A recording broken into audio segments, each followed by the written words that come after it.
Drawing the trend line on a stocks chart is one of the most powerful and yet simplest ways to do analysis. You can predict where the stock is likely to go. You can use it for exit signals. You can use it for entry signals to find those stocks that are going to beat the market in the future. In this video, I'm going to show you how to draw trend lines correctly and how to use them to make profitable trades. So let's start off with a chart of Tesla. Now, Tesla is a stock that's followed by many, has lots of volatility. Whether you're using a stock like this or a penny stock or a commodity or a currency, the method is the same. All right, so let's jump to the chart of Tesla, and you can see what I have here on screen is a 3-year weekly chart. Trend lines, very simple. Start at a peak or valley. So we're going to start with the peak just down here. So there's the low in early 2020. This is again a 3-year weekly chart. What you want to do is just take the line and let it come up until it hits other points. Now I call these inflection points. Anywhere the stock stops going down and starts going up, that's an inflection point. And so really you want to draw the trend line across inflection points. Now for downward trends, same concept. Start at a peak and let the line fall until it hits some of those inflection points. Now you'll notice that I didn't cover the tails there. I let the sort of trend line sit below those tails. Drawing trend lines is as much an art as it is a science. You want to draw the line that best fits as many inflection points as possible. You're trying to get a sense of the market's opinion, the market's psychology around a stock. And so it's not going to be exact. Don't worry whether you touch every little point or whether some of those points slip through. You want to draw the line that best fits as many points as possible. But you always start with a high point or a low point and then just let the line fall.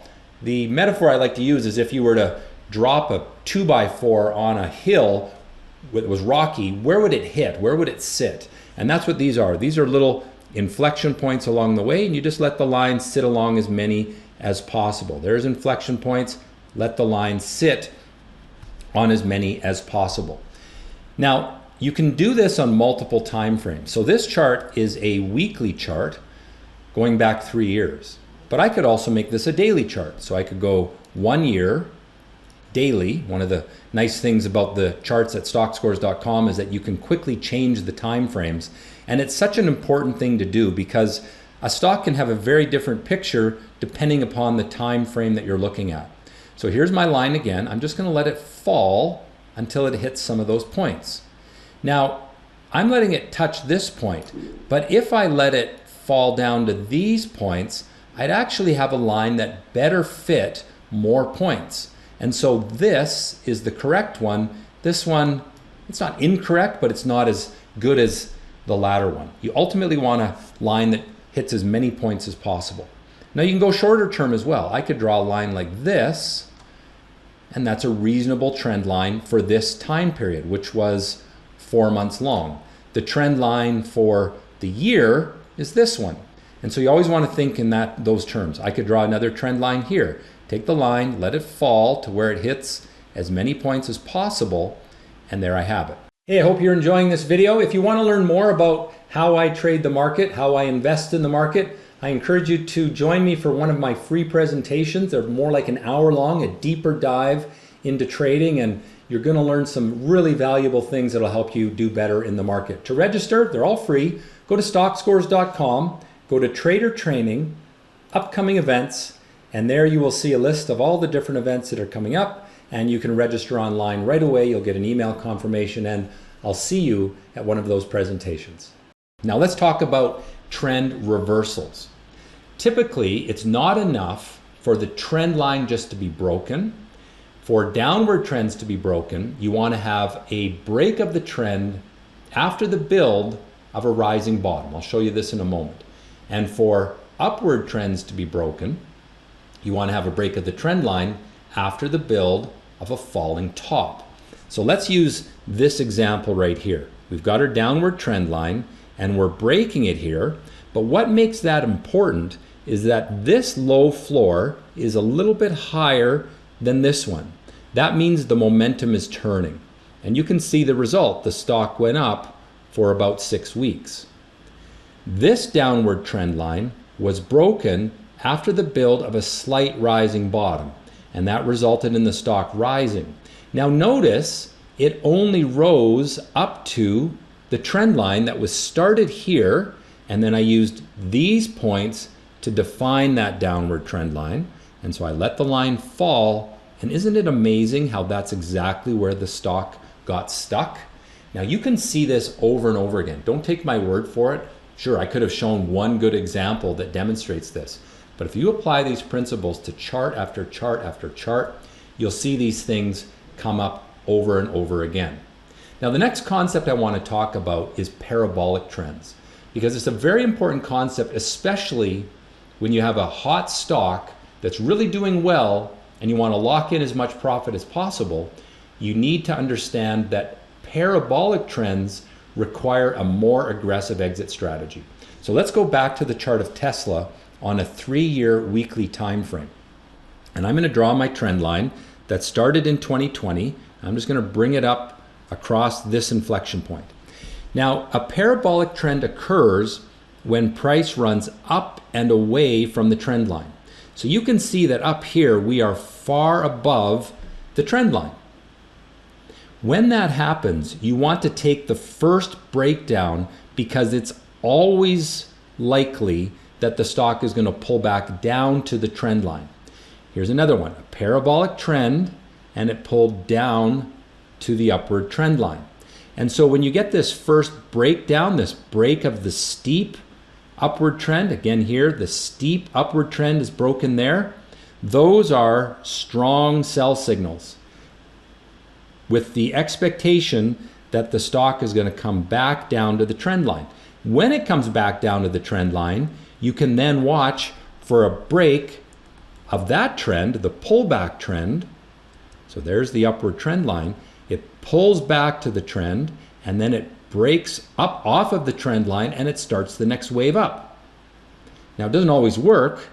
Here it pulls back to the trend line, but notice it never breaks that pullback line, right? So even though it bounced off of the trend line, I mean, it went a little bit below, but ultimately bounced up a little bit.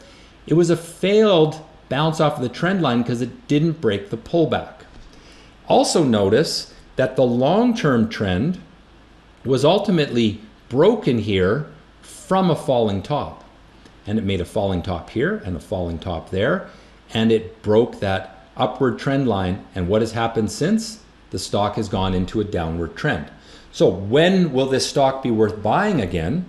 Well, you take your trend line and you let it fall to touch as many points as possible until it can break this downward trend line from a rising bottom. And the rising bottom is building now. It's a stock that should be avoided. All right, so parabolic trends, when price runs away from the trend line, you can draw the linear, the straight trend line. If price gets far up and away from it, then it's likely that it's going to pull back to it. But you don't know when, so wait for the signal. Just because it's run away from the trend line, that's not a reason to sell. It's only time to sell when that steep upward trend line is broken. Now, a little trick that I'll do is if I see a parabolic trend on the weekly chart, for example, I'll go to the shorter term time frame, the daily time frame, the daily chart, and I'll look for the breakdown on that time frame. So anytime you get a really steep parabolic trend, shorten your time frame, go from weekly to daily, or if you're swing trading, daily to 30-minute or daily to 60-minute chart, so that you can lock in your profit when the breakdown comes. All right, let's look at a few more examples just to emphasize these points. So I'm going to look at more of a swing trade. This is AM. We're going to look at a 1-month 60-minute chart. And again, to change the time frames, all I did was set it to 1 month, and then I clicked on 60-minute. And that's the nice thing about these Stockscores charts. You can just really quickly change your time frame. I'm going to start at the low point, and I'm going to draw a line that just bumps up against inflection points. So I used this one first. This one got close. This one got close. This one hit it almost exactly. And notice here, what am I? I am parabolic. The trend has run way above the trend line, or the stock has run way above the trend line. Here too, it has run way above the trend line. What do I expect to happen? Pull back to the trend line. Here, we're above the trend line, we pull back. It's a very simple concept, and yet most people don't do this. What the typical human being does is they buy when the stock is up here because the stock is doing so well that people get excited. They get the fear of missing out in their hearts. All right, and that's a big mistake. If price is running away from the trend line, you do not want to be a buyer. You want to think about taking profits in your position. Buy when the stock comes back to the trend line and then bounces off of it. So here, bounces off of the trend line, bounces off of the trend line. Here too, bounces off of the trend line. Just see how it does this over and over again. All right, so that is a swing trade. Now, what would be the next thing to watch for here? We've got a falling top from this high. If we were to now break down through that trend line, we would expect the stock trend to be over, at least for a while, because it's breaking the upward trend line from a falling top. All right, let's do one more example. This is a day trade. This is a stock that's hot on the day that I'm doing this video. We're gonna look at a 1 day, 1 minute chart. And I'm gonna do the same thing. I'm gonna start at the lows.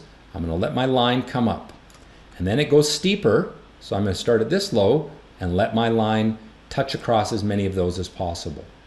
Now here I get a break of the upward trend, but it's not from a falling top. It's from a new high. So I actually am not that eager to take that. Then I could draw this trend line and I'm breaking down there. Now I've got my falling top. So that to me is the better sell signal. Now you could argue, okay, the stock's gone parabolic here. Absolutely, it's way above the trend line. So if you wanted to be aggressive, sell it here because you are likely to see it pull back to the trend line. And in this example, it had another wave up before it did that. And that's the reality of trading trends. It's not exact. It doesn't work all of the time. As traders, we're not worried about being right all of the time. We're worried about making decent profits when we're right and having small losses when we are wrong. If we can be right 60% of the time, but make 3 times what we lose when we're wrong, even though we're not right that often, 60% times 3 versus 40% times 1, which is the loss of 1, that is a positive expected value trade. And I've done lots of talks about that as well, and perhaps I'll do a future video about that as well. So if you've enjoyed this one, encourage me, hit the like button, subscribe to the channel. If I get good reaction, I'll do more. I'm happy to do them. This is such an important concept, and I hope that you've found some value in trading trends. Trade well.